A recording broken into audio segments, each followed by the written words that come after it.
Hello, Aries. How are you? Today is Sunday, January 26th. Hope everyone is doing great. I have my computer here because it's actually a really busy week astrologically. I wanted to make sure I covered off the key points. So on the 27th, Mercury shifts into Aquarius. Nice, bright, out-of-the-box thinking. Good for like aha moments.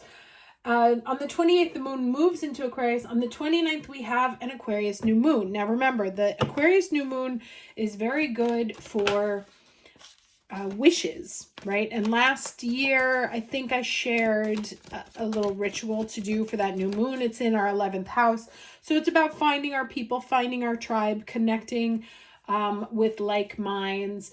But also, you know, it can deepen activities on the internet, astrology, understandings in astrology, work in the humanitarian field, anything that will help you connect with the greater collective, but also about hopes and wishes. Oh, hello. And some of you may be ready for your soulmate calling in. And so you may want to go through, I'll see if I can post it again, the sort of ritual that I put up for that Aquarius new moon on the 29th, Wednesday. Don't miss that opportunity. On Thursday, Uranus goes direct in Taurus, which means that he is stationing for most of this week. So that could bring little earth-shaking information, right? Other than that, the aspects are actually very nice this week. We have a Venus in Pisces trining Mars in Cancer today or yesterday. Mercury sextile Neptune, Venus sextile Uranus. Like the planets are playing nice this week. And then on the 30th, Sun in Aquarius trine Jupiter and Gemini. Relatively good aspects this week surrounding that Aquarian energy. So, you know, try and focus on what it is that, you know, your deepest wish. All right, let's get into the overall energy for the week of January 26th. What is the overall week of, or the energy for the overall, all right. What is the overall energy for the week of January 26th? One card, please. Okay, a couple cards. So we have the truth be told and Yang in reverse. Now let me take a look at what these two mean for you. Obviously, Yang is the kickoff energy, start getting things started. Very Aries card, excuse me. However, it's in the protection message. So this is be mindful of the tendency towards impulsive action, overconfidence, and aggressive behavior. Think before you act, lest you find yourself in situations that will lead to uncomfortable consequences. Be sure, remember this is, especially since we're talking about hopes and wishes and things you want to manifest, be sure you really want what you're chasing after, because you might be sorry when you get it. The appearance of this card isn't cause for fear, for life is all about learning lessons. Practice temperance, diplomacy, and thoughtful consideration before making a move. Right now, sometimes we can get, especially as Aries, we can get so excited by the chase that we forget to ask, is what I'm chasing really worth it? And sometimes, many times, the answer is no. So this is an invitation to, you know, when, especially in this week of wishes and hopes and things we want to make manifest, be sure you really, really, really want it. Like, what would happen if you actually got it, and what would that look like? There is the truth, which is the essence of a thing, and then there is a truth, subjective according to the philosophy of the adherent or believer. This is not the time for debate about which truth is truer. This is a time when you are called to proclaim your truth out loud and be willing to be transparent, honest, and open in your communication with others and with yourself. Nothing less than surrender to what is. Peeling off the layers of denial that kept you tied to an illusion will set you free. Be authentic and gloriously flawed, and spirit will answer with miracles. So this is kind of like, especially how you see that owl there. And I think, wasn't Soulmates 41, because the first thing I was thinking of when I saw this was the Soulmates card that came out beforehand. Let's see. It's always going to be the last one, isn't it? No, that's the Loyal Heart. Yes. Okay. So I was right. So the 41, and here we get the 14, right?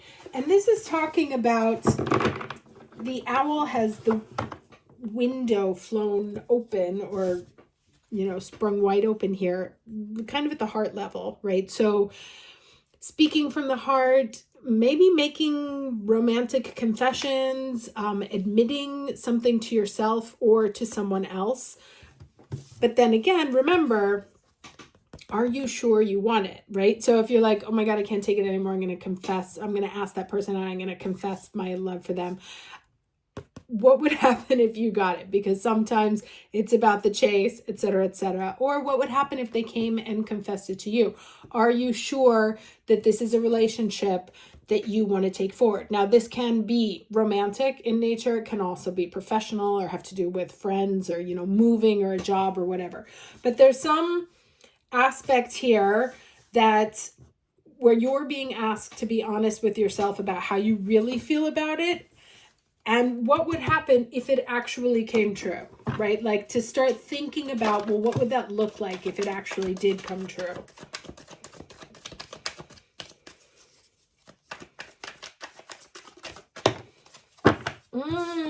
Interesting. Two major arcana here. Now, this is a card that they have put in the deck that doesn't exist in the traditional tarot. And this is somewhere in between the World card and the Fool card. And it's the Master, right? It is like the absence of, where everything is possible and nothing has happened, right? Kind of like the tabula rasa, or if anything could be, what would you make of it? And then we have also the High Priestess here, the inner voice, right? And so kind of echoing this energy here, saying that what's being asked of you, and you see how they both have this moon over their head, right? Really drawing in that lunar energy, especially with this Aquarius new moon coming up, to use this time very wisely to wish and manifest from a higher self position, right? Not from a lower energy. So not like, you know, I wish revenge on my enemies, but really, what do I want to make manifest? Focusing on what's right for your highest good, and really leaning into not your earthly voice, but your higher self voice, right?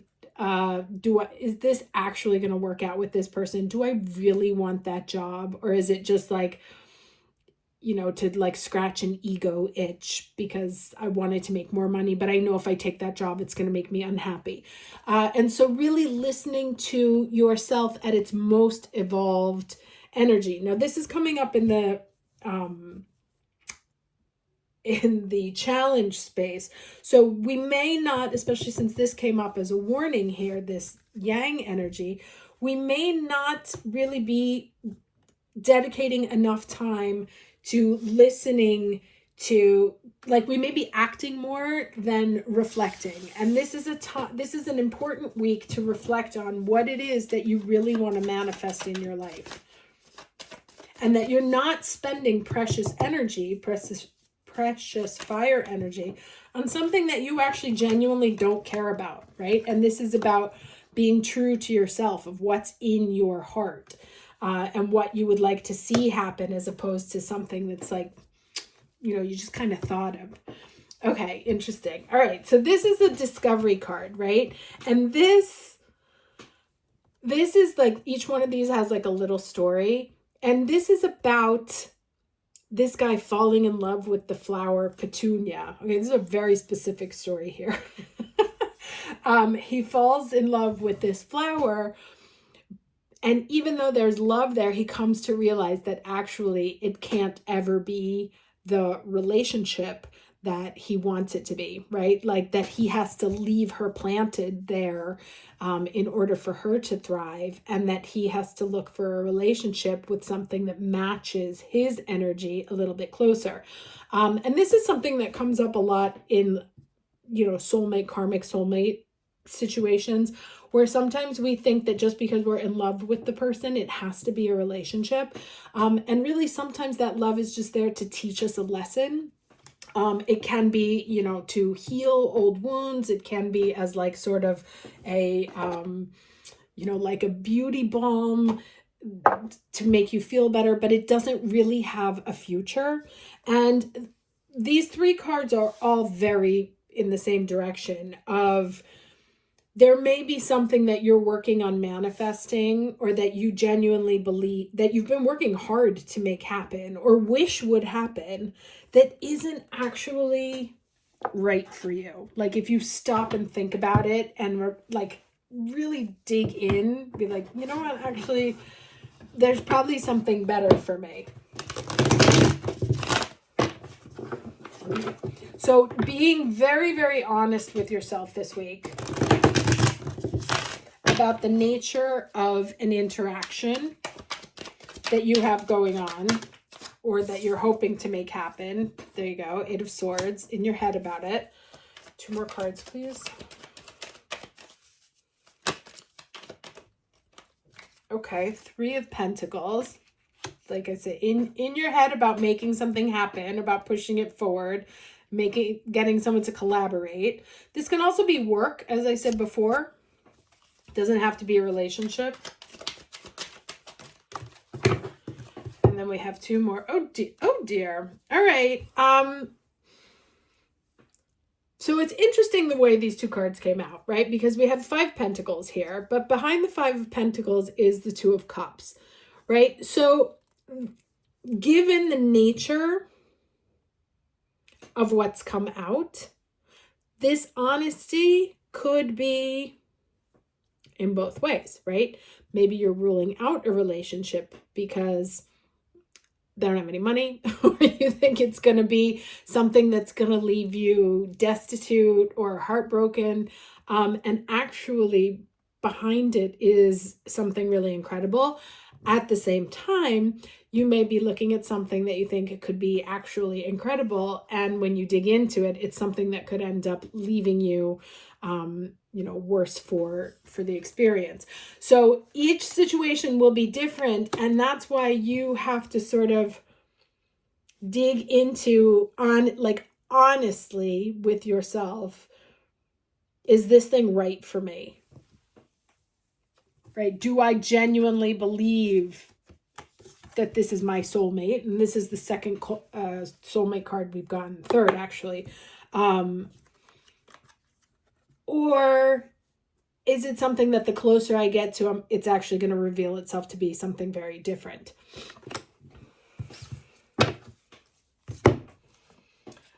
Let's get some final words of advice here.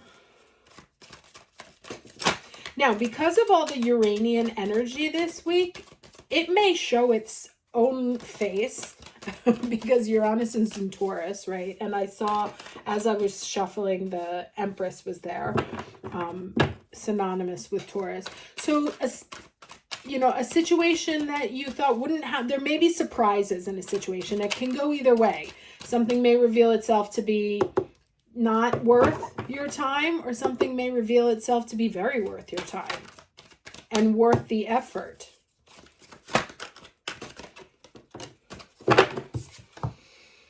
Oh, all right. Goddess Shi Wang Mu, rare success. Stromatolite. Let me read this for you. And that's an 8, number of abundance. Oh, we have another 8 here also.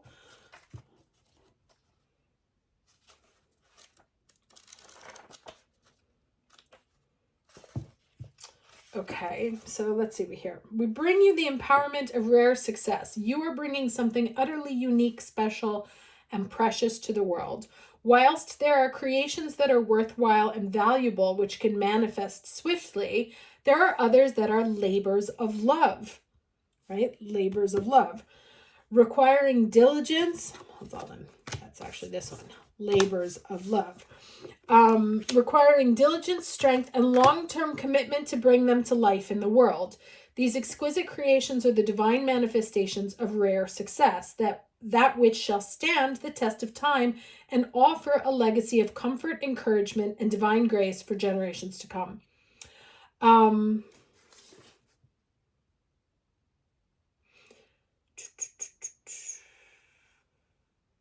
All right, here it says, so there are everyday acts of creation, and then there are rare acts of creation. Each plays an important part in the sustaining of life on this planet. An example of an everyday act of creation might be the cooking of meals. Then there are the sacred and rare creations that serve life in very special ways. Grandmother goddess Shi Wang Mu nurtures a garden of divine peach trees which bloom once every 3,000 years.